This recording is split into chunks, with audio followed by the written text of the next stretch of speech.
북한 파병 무인기 관련된 모든 내용들을 한번 쭉 정리를 좀 해봐야 될 것 같은데요. 먼저 우크라이나에 북한 병력이 파병이 됐다. 심지어 전사자까지 나왔다. 파병 규모가 1만 명이 넘는다라는 뉴스가 나오고 있습니다. 관련된 뉴스부터 먼저 정리를 해볼게요.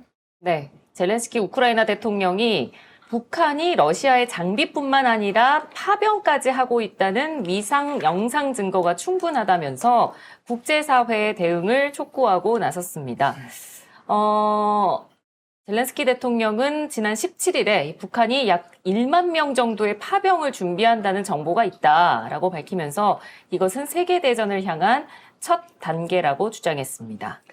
자, 이 부분에서 우리가 냉철하게 생각하셔야 됩니다. 지금 여기에 막 일부 보수나 더 미친 국짐 국회의원들 같은 경우에는 북한이 파병했으니까 우리도 파병해야 된다는 미친 개소리까지 지금 꺼내놓고 있는데 일단 이 얘기가 아니 잠깐만요. 네. 그건 미친 개소리이기도 하지만 기본도 모르는 무식한 사람들의 이야기입니다. 뭘 근거로 파병을 할 건데요? 아니 우리가 우크라이나와 무슨 조약이 그러니까 상호 방위 조약이 맺어져 있나요?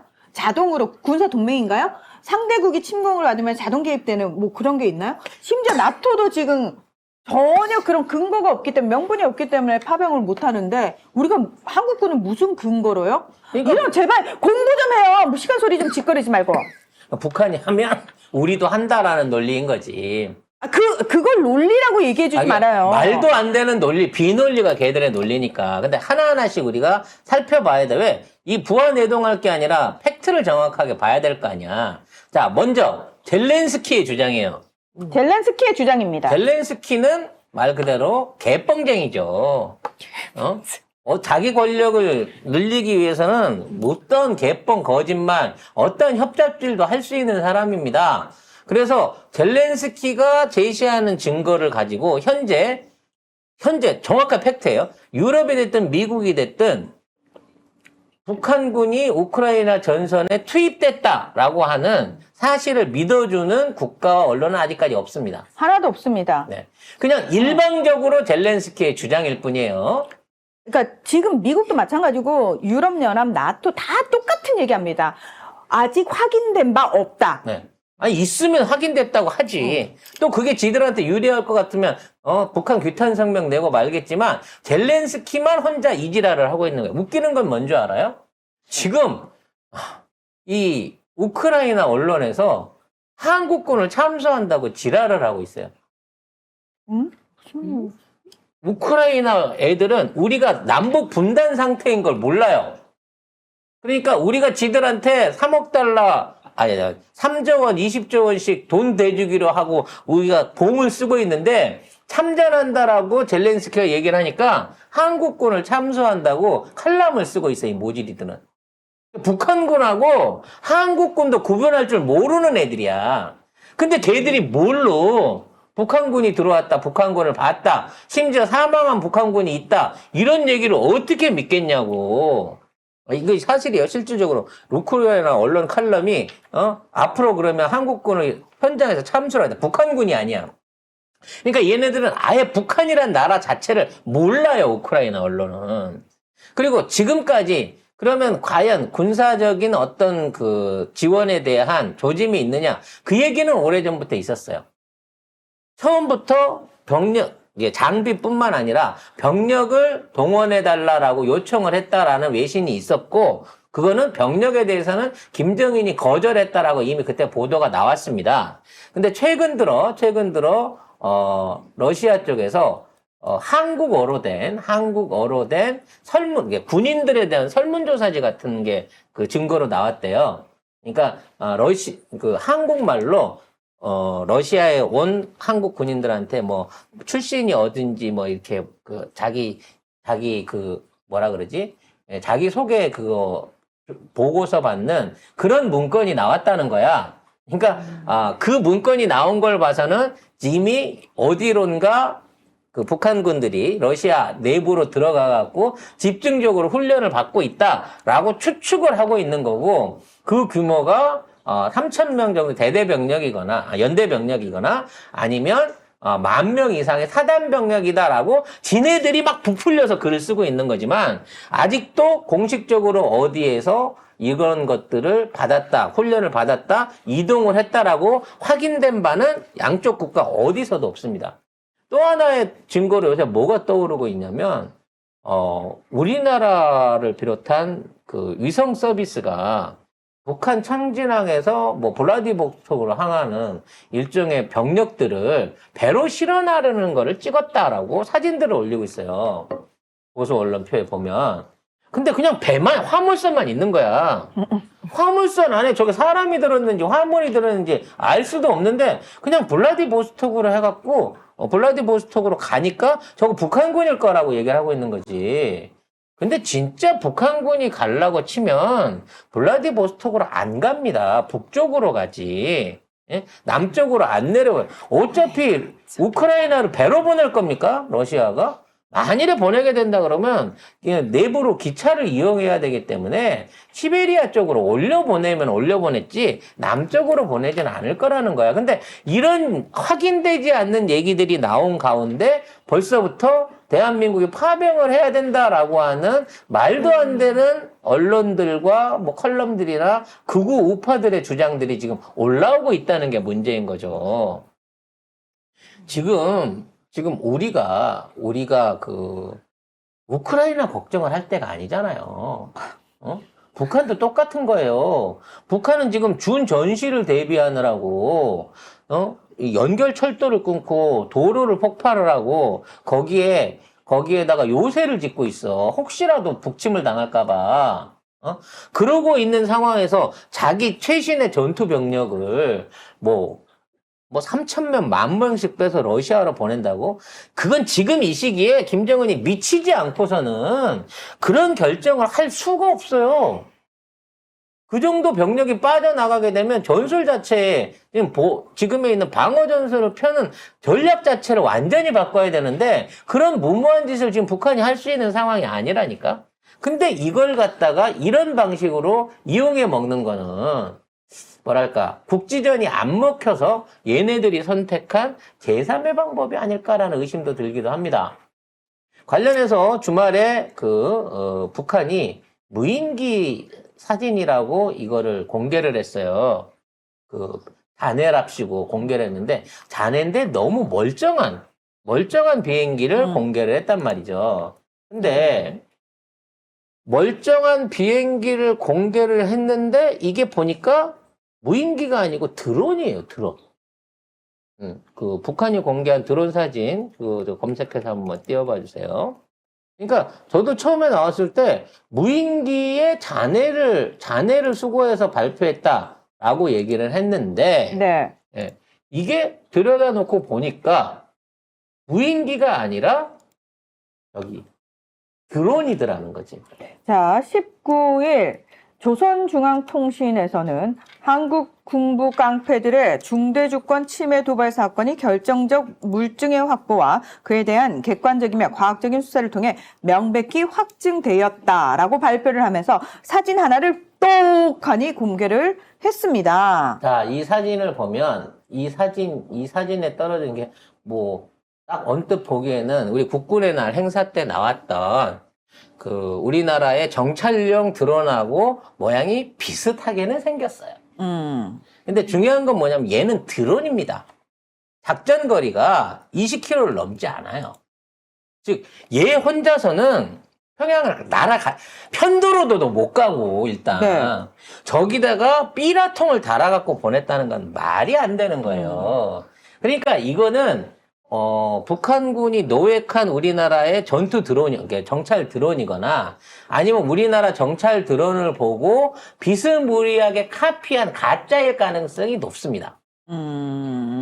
지금 우리가 무인기 사진을 보시면 알겠지만 제가 무인기 관련해서 KUS-9이 아마 그 대상 기체인 것 같다라고 저희 방송에서 설명을 드렸는데 네. 그거는 무인기예요. 독자적인 항속거리와 이거를 통해서 갈 수 있는 무인기. 이거는 조종에 의해서나 리모트라든지 설정된 지표로 가는 드론이라서 이게 북한까지 날아갔을 가능성은 전무하다는 거지.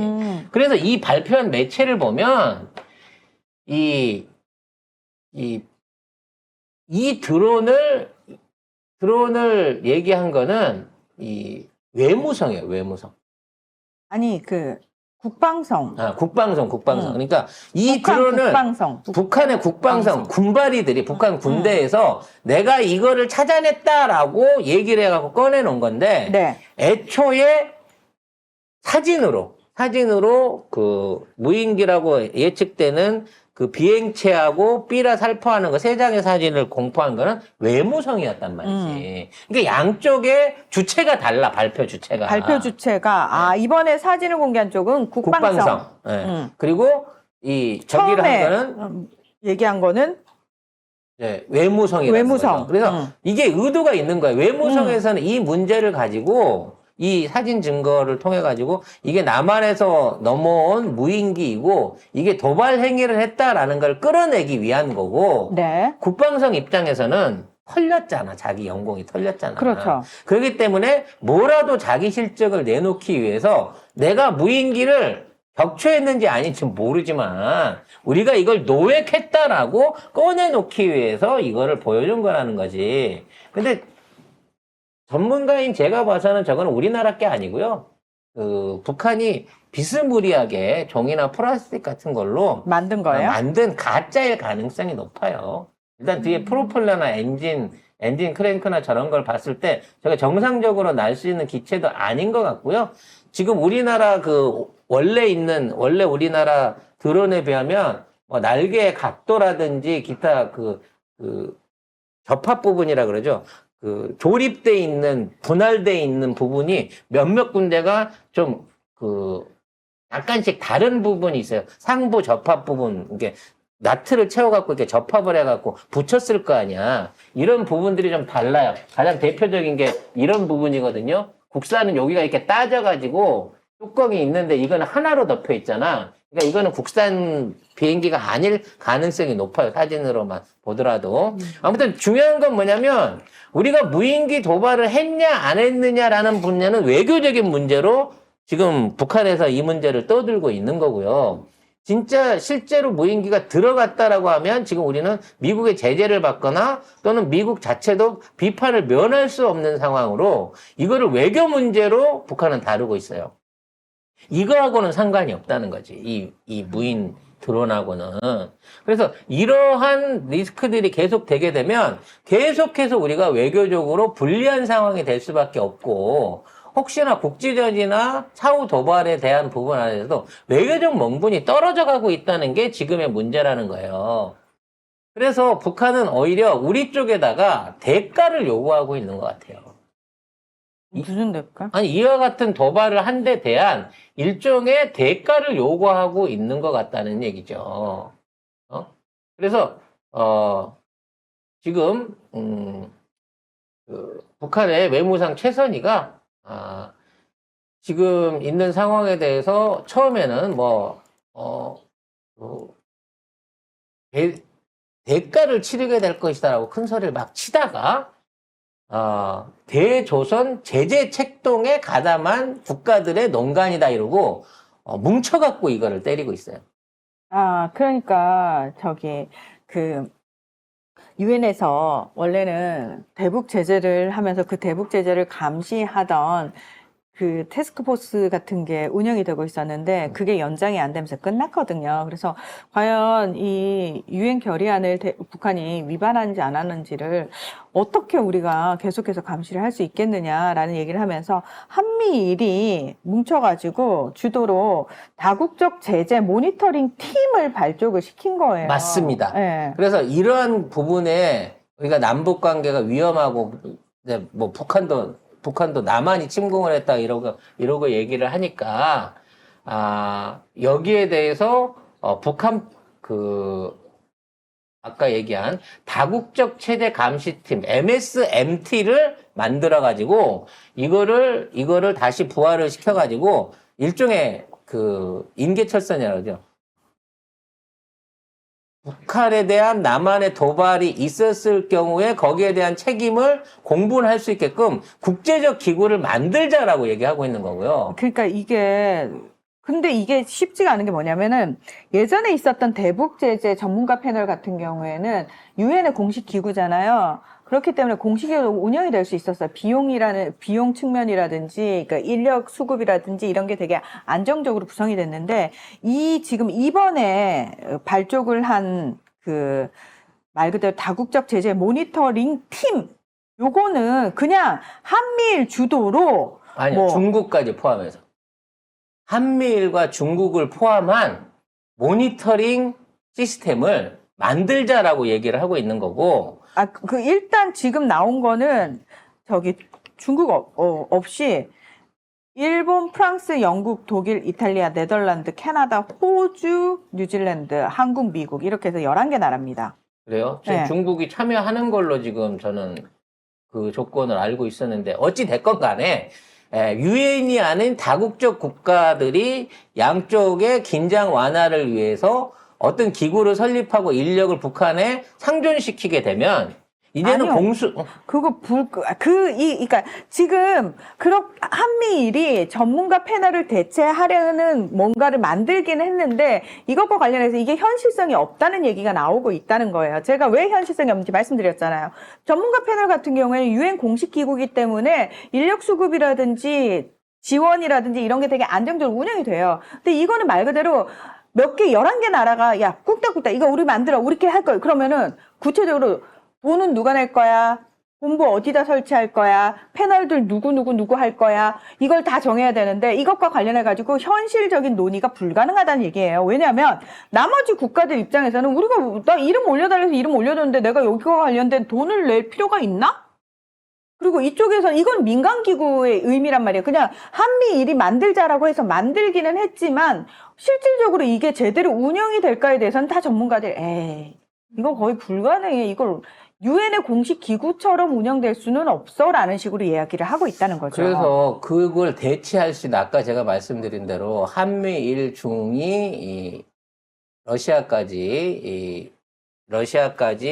관여를 하는 그러한 기구의 발족을 북한이 본격적으로 요구하기 시작한 것 같습니다. 그리고 거기에 대해서 러시아가 매우 긍정적인 반응을 보이고 있어요. 그러면서 러시아는 지금 있는 파병론에 대해서 북한군이 큰 도움 안 된다, 우리한테는. 북한 그 정도 병력이.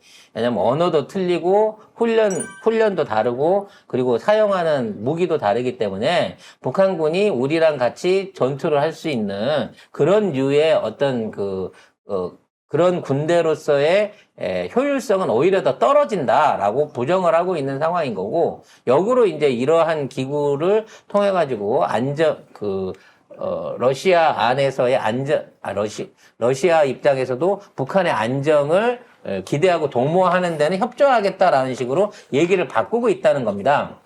결론적으로 우리나라만 대놓고 지금 북한과 러시아가 짜고 군대를 지금 모아서 훈련을 시키고 있고 그 파병이 된다라는 논리를 키워가고 있어요. 그렇지. 그러니까 의도적으로 키우는 거죠. 의도적으로 키우는 것 같아요. 그래서 이 자체가 예를 들어 지네들이 하려고 하는 국지전이라든지 이런 걸 못하게 됐을 때 또 하나의 쟁점으로 이거를 정치적으로 활용하기 위한 일부러 내놓은 전략이 아니냐라는 생각도 든다는 거죠. 아니, 이거는 지금 그거죠. 전통적으로.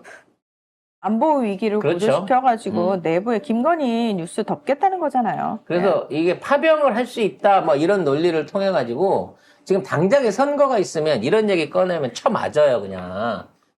혀 떨어진다고. 근데 파병 얘기를 꺼내놓고 지금 보수에 있는 사람들이나 그동안 이직을 해왔던 사람들에 대한 이제 경계심을 끌어올리는 거죠.